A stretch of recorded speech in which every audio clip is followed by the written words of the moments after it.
Hello everyone, I'm Paul and welcome to your Legion. How many of you have been thinking about trashing your desktop and going to something more portable, something as a desktop replacement? I have multiple friends who do that. They've gone away from their desktop, they bought something that they could be more portable with, more mobile, and I think they're nuts. In all honesty, I really do. I don't think that there's anything that could ever replace my desktop. But lately, I've been thinking about something that is going to help me be more productive when I'm away from home, when I'm traveling, or when I'm at the fire station for 24 hours. In the past, I've always bought desktop equipment, so I've done everything at home, but I really never had a powerful enough notebook to get me to do anything productive while I was away. So what I decided to do is actually take a look at a few notebooks, which are actually technically desktop replacements. This one happens to be the Asus G Series 751. It's very powerful. It also has a G-Sync monitor on it, so when you're gaming, you can get nice smooth gameplay. Let's take a look at it.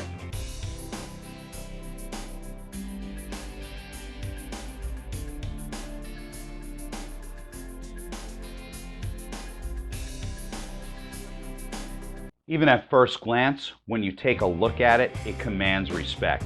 The black matte finish, the aluminum center that has the Asus logo with the ROG logo inside of it that lights up.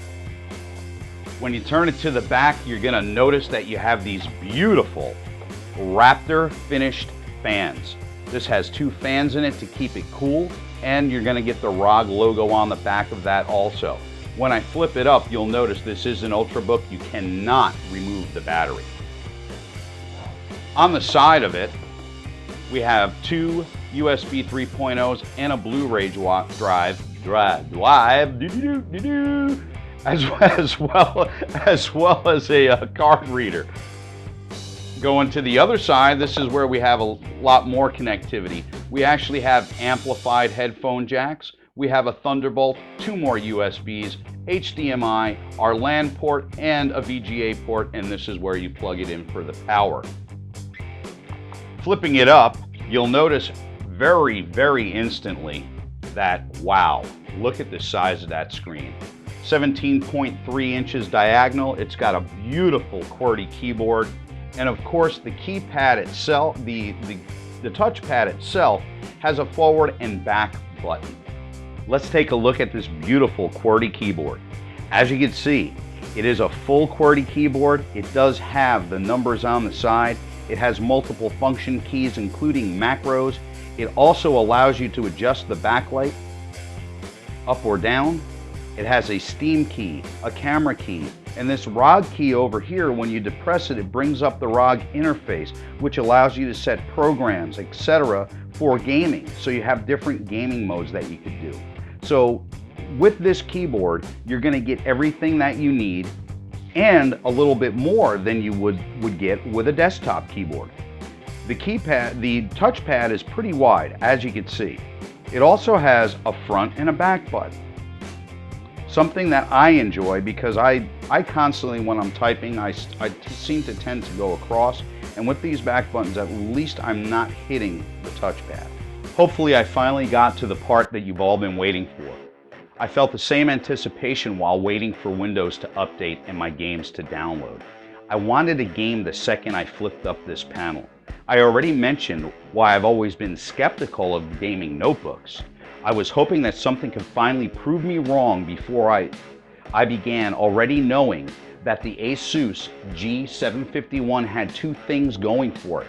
The most powerful mobile GPU with the NVIDIA 980M, and now it has G-Sync with a 75 Hz IPS panel. Let's start with the GPU, the 900M. It has 1536 CUDA cores, a base clock of 1038 plus boost, and 4 gigabytes of 256-bit GDDR5 at 25 megahertz. If I were to compare its performance to a desktop GeForce GPU, it falls between the 960 and the 970. The Asus G751 wouldn't be a ROG if you couldn't overclock the GPU. Similar to Asus GPU Tweak, Asus has decided to add a feature called TurboMaster. TurboMaster actually allows you to overclock the 980M GPU up to 5% in real time to increase performance safely. The IPS panel is a bonus. After speaking to Asus and NVIDIA, I found that they worked closely in the development of the panel. Gamers tend to steer away from IPS panels due to the slower response times and problems with contrast and the same ability to emphasize blacks. The upside to the IPS panel is increased viewing angle and better reproduction of colors. By working together, NVIDIA and Asus have created an IPS monitor that uses the G-Sync technology to synchronize refresh rates, in turn minimizing lag, shutter, tearing, and ghosting. The #1 reason gamers actually stay away from IPS panels. If you are familiar with G-Sync technology for the desktop, this works a little bit differently. The link between the GPU and the display is a direct connection for the notebook. Where on a desktop, the link goes from the video card via the display port to the G-Sync module and then to the panel. With the direct link, you're cutting out the middleman. Without going into a long drawn tutorial about everything, let's abbreviate it. The IPS panel has a 75 Hz refresh rate. It utilizes G-Sync with variable overdrive. There's no minimal refresh rate, so that eliminates ghosting by transitioning gray to gray colors in the most responsible way possible. Well, I bet you're probably wondering what it actually has in it, because I didn't go over that. So, as per a processor, it has the Intel Core i7 4720HQ processor, and that's at about 2.6 gigahertz. It does have a 256 gigabyte PCI-e SSD, and it has a terabyte drive, which is a hard drive, which is partitioned in this, which particularly, I don't care about partitioning a large drive like that. Why they did it, I don't know, but okay, they did. So actually, when you really look at it, the performance of this is probably comparable to the 4650 desktop version, which is not bad. What this is going to do if I choose to purchase it, it's going to allow me to take it to work or take it on the go when I'm traveling and be able to transcode my videos, be able to do my productivity work almost as if I was using a desktop. You'll see how it performed when I show you the benchmarks.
You know, I'm not sure if I'm ready to give up my desktop for a desktop replacement notebook such as the Asus G751. But I did get a very, very close experience to it, and I am thinking about using it for the portability and the performance that I'm going to get out of it, not only while gaming, which was a very good experience. I got the best experience that I've ever gotten when I was using some type of a mobile device, whether it be a tablet, whether it be a laptop, whether it be anything mobile. So I got a very good near desktop experience. Hey, I'm a gamer just like you guys. I like to have my stuff being played at high frame rates. And that was probably my main concern when I decided to go ahead and look at gaming notebooks, because I never was able to experience that nice, I guess you could say, let's call it that pop. Performance-wise, I'm able to do anything that I want. I could actually put my videos on this and transcode them while I'm at work or while I'm away. I don't need to be sitting at my desktop anymore, which is a great thing. Again, the performance was very close to the 4650, which is the desktop version, and the performance on the video was very close, or in between actually, between the 960 and the 970 for the desktop versions. It's something that I'm really considering. It's something maybe that you guys should think about when you want to go mobile, or maybe when you want a desktop replacement. All I could say is that Asus and NVIDIA did a great job with this IPS panel and the G-Sync. G-Sync Direct has proven to be probably the factor of why I did receive that desktop-like performance. In any case, everyone, I want to say thank you for watching this video. Make sure you subscribe to our channel. Stay thirsty, my friends. I will see you the next time. Bye-bye.